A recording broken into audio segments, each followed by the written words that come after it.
Kamusta mahal na mga taga-subaybay, maligayang pagdating sa aking channel. Nandito na naman tayo na may magandang video. Ken Yaman at Us Gay Girl, dalawa sa mga nangungunang pangalan sa Turkish entertainment industry, ay patuloy na pasiglahin ang kanilang mga tagahanga. Hindi pinili ni Yaman, na lihim na nakita sa Istanbul sa hating gabi, na pag-usapan ang tungkol kay Us Gay Girl. Nakatawag pansin ang mga pahayag ng aktor na si Ken Yaman. Madalas marinig ang mga chismis tungkol sa kanyang buhay pag-ibig, lalo na isa siyang international actor at model, pero bihira niyang kinukumpirma o itanggi ang mga ganitong haka-haka.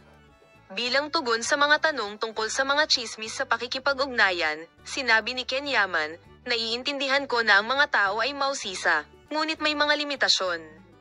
My private life is not for sale and I prefer to talk about my work. Nandito ako para magbigay ng inspirasyon sa aking sining, hindi para magchismis." Sandali ng pagmumuni-muni sa kabila ng tensyon na naranasan niya sa mga mamamahayag, sinamantala rin ni Ken Yaman ang pagkakataong isipin ang epekto ng atensyon ng media sa kanyang buhay. "Alam kong bahagi ito ng trabaho.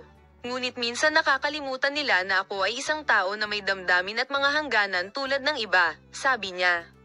Patuloy kaming magbabahagi ng mga video tungkol kay Ken Yaman at Us Gay Girl. Manatiling nakatutok sa aming channel.